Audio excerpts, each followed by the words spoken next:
Masaya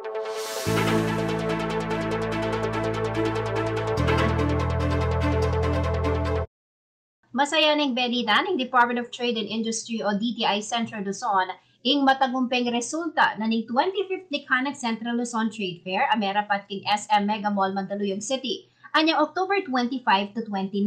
Agpangking Information Officer na ning DTI Region 3 ay Inerson Ray Romero at sumuking 25 million pesos ing karelang target sales. Pero doble pa kanini, ing penakitan na ring 165 MSME sa Mikiabiking Mesabing Trade Fair. Mas mataas po kaysa last year at based on initial info po natin, umabot po ng mahigit 64.861 million pesos ang sales ng ating likha ng Central Luzon Trade Fair. Ang cash po rito amounting to 8.8 million pesos. Ang nakabooked po na sales nila ay 43.9 million.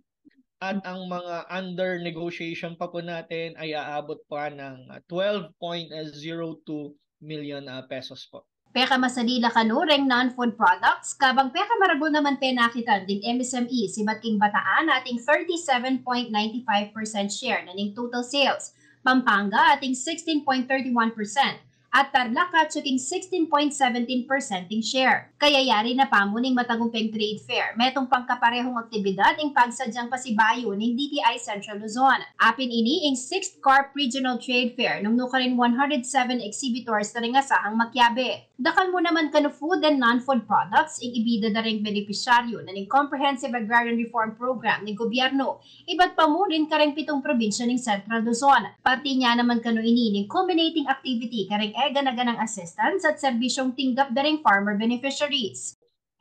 For the whole year, nagkaroon po tayo ng mga iba't ibang assistance tulad ng mga seminars, workshop, mga training skills, product development activities para matulungan po itong ating mga MSMEs na mapabuti pa at ma-upscale o ma-upgrade yung kanilang mga produkto at ang kanilang mga negosyo.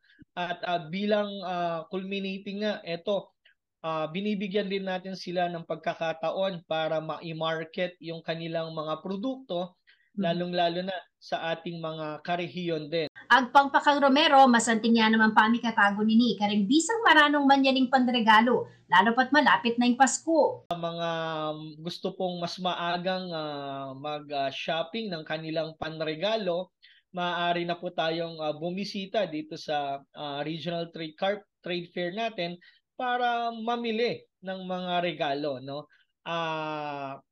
Maaasahan po natin ito, yung mga produkto na dekalidad, no? Mapa food o non-food po na mga products ng ating mga MSMEs ang ating matutunghayan dito sa Carp Regional Trade Fair po natin.